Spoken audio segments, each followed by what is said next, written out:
Welcome to all the early birds. Welcome to Listen Up, the pre-show chat. I am the NSO's principal folklorist.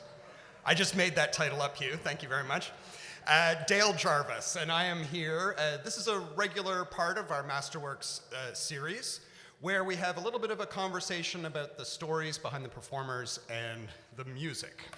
And we were just saying earlier, this is the first time we've actually been able to do this live since the second Masterworks concert in 2020. So thank you for surviving and coming out tonight.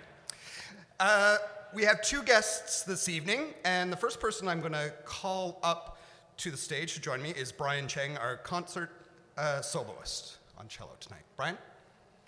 Let's give him a welcome to St. John's.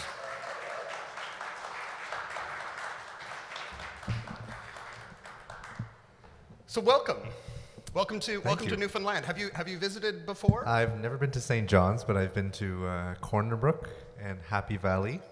Which is not in Newfoundland. But. You've seen some territory there. Yeah, I've been to some exotic places. The exotic Corner Brook. Yeah, that's what we all think about as townies.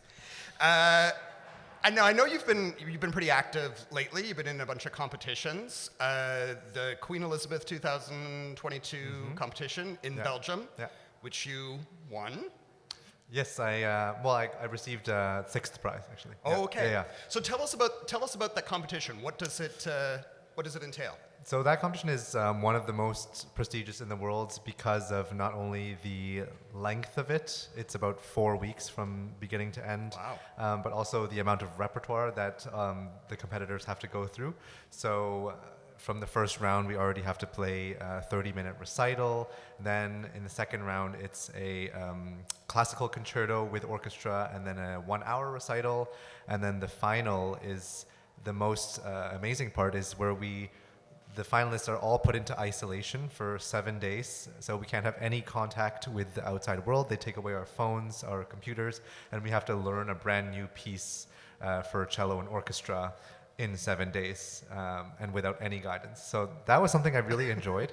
Amazing, yeah. And on top of that, we have to play a regular concerto with orchestra, and that's back to back. So the finals is really the toughest part. It's like climbing Mount Everest, kind of. Yeah. So to get prepared for a competition like that, like how long a process is that for you to get ready? Well, I try to prepare at least a few months ahead of time, but luckily with this competition, I had done a couple of others previous to that, so I was kind of in the zone, I would say, and really focused. And so the earliest one that I did was in 2021, October. And I started preparing for that even a few months before. So I would say like a year of preparation. Wow. Yeah. And what were the audiences like, the Belgian audiences? I mean, for them it's like like a hockey game, because they don't have hockey. So the audience is so enthusiastic and passionate and opinionated, and they'll come up to you and be like, that was the best thing I've ever heard in my life. Or they'll tell you things like, oh, I felt like you did better last round, or something. like really, they're so honest. But I love that, because when you know that when they like you, they really like you. They really like you. Yeah. I was really welcomed there, and I felt so at home. So Belgium is like a second home for me now. Amazing, yeah. So tell us about the instrument. So tonight you're performing on a Stradivarius cello, the Dubois. Yes. 1707, is that? 1699. 1699. Yeah. Wow. Okay. Yeah. So tell us a little bit. That's not the price. Tell us a little bit about the heritage of that instrument. Yeah. So this one is on loan to me from the Canimex Foundation in Quebec, and the thing with these really old cellos, it's more than 320 years old, is that the history is only traceable to a certain point. So the earliest point that we know is around the early 1800s, is when it was owned by a Mexican family, which started the whole musical system in Mexico. So they founded the musical conservatory in Mexico City, and the cello stayed with them for about 100 years. And then it moved through a few dealers in London and Germany, and finally was acquired by this Canadian foundation at the end of 1980s, something like that. And then I think it actually was put in a vault, unfortunately, for a while. So it hasn't been played for many, many years, and I'm kind of the one to open it up now. I've just got it a couple months ago, but I'm really enjoying getting to know it. So, and what is that like when you, like your first meeting, your introduction to the instrument? Like, is that an intimidating thing to have this incredible thing in your hands? It definitely can be. It's like blind dating a little bit. You know, you really don't know each other, and the cello has a personality, a very strong one, that, you know, if you push too hard, it fights back. So you have to be really sensitive with it and flexible. But I've adjusted to a few cellos over the past few years, and so now I'm getting experience in kind of like wrangling them. Yeah, and I read, getting ready for this chat tonight, that you know, I think people in general associate the name with violins, you know, but that there are fewer cellos made, so they're even more kind of valuable, sought after, rare, rare than the violins. Yeah. I think he made about 500 violins, but only about 100 cellos in his lifetime, Stradivarius, but among those 100, only 60 are existing or playable right now. Right. And before this cello, I was playing another Stradivarius cello on loan to me from a different foundation, the Canada Council for the Arts. And that one was about 3 years older. So I've been really blessed the past few years to play two Stradivari celli. Yeah? Yeah. Awesome. So tell us a little bit about the piece that you're playing tonight. You're playing the Saint-Saëns Saint-Saëns, second cello yeah, concerto, okay. So tell us a little bit about the background of that piece and how you prepared for it. Yeah, so actually the background of the Saint-Saëns is related to the instrument that I was playing previous to the one I am now, and that one premiered the Saint-Saëns concerto in 1902. So it gave the very first performance, and that's how I discovered this piece. Was I was digging into the history of the cello, and found that it had a connection with French musical society in the end of the 1800s, beginning of 1900s, and then I discovered it had played the premiere of several pieces, including the Swan, the famous cello piece that everyone knows, as well as this second cello concerto, which no one plays really. It's a gorgeous piece, really difficult, but I played it a few times over the past years and really, really enjoyed discovering it. So if it's a piece that the audience isn't necessarily familiar with, what should they be listening for in the piece?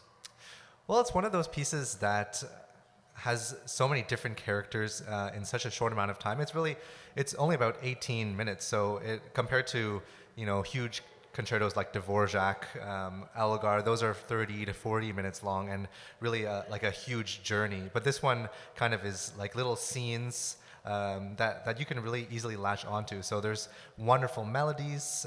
For example, in the first movement, this gorgeous melody that the cello trades off with the orchestra, and there's, you know, musical fireworks in the second movement that's really virtuosic, but something for everyone and very easy to understand. So there's not really anything you have to be prepared for. Excellent. Well, thank you very much. Your homework now all is to prepare your Belgian style, your Belgian level of commentary for after the I want to hear all show. of the feedback. Thank you very much. Thanks, Dale. Thank you. And why have one cellist when you could have two? Nathan, come on up. Welcome to the stage, Nathan Cook, the new principal cellist for the NSO. And for Atlantic String Quartet. Yes, yeah.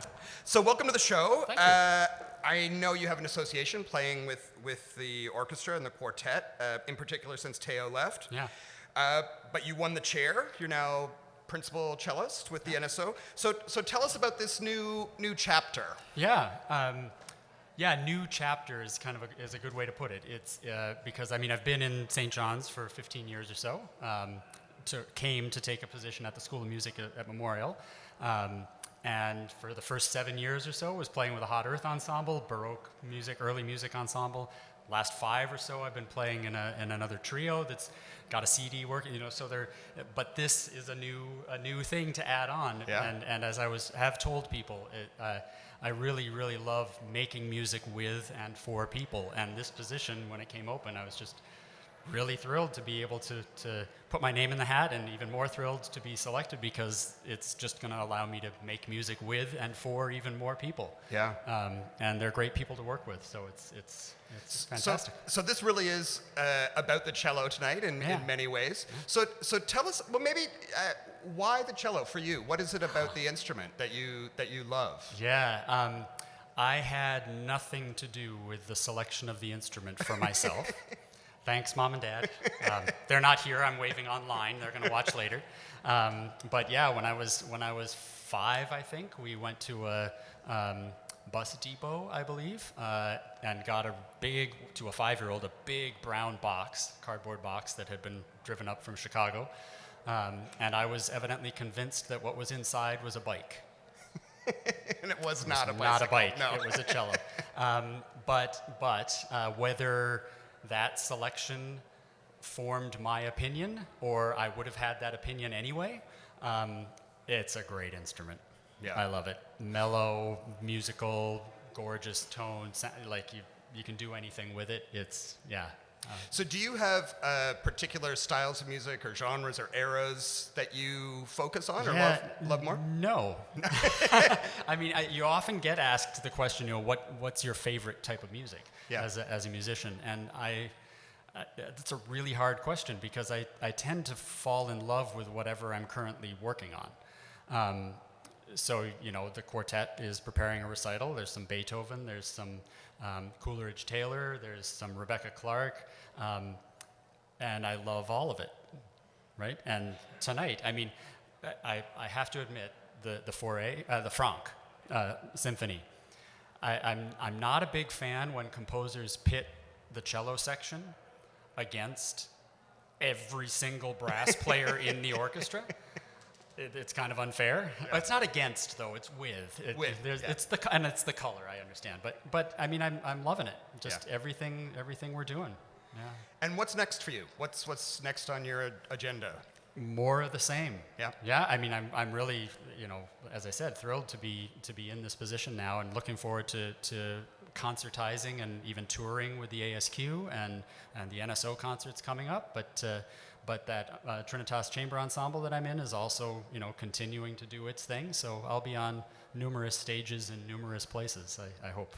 All right. Yeah. We look forward to hearing more. Thank you very much. Thank you. Thank you. Nathan Cook. So that's it for our pre-show chat, but don't despair. There will be some more. I think Hugh is going to come up in a minute and introduce our performer, our pre-show performer. So thank you all for listening and enjoy the show.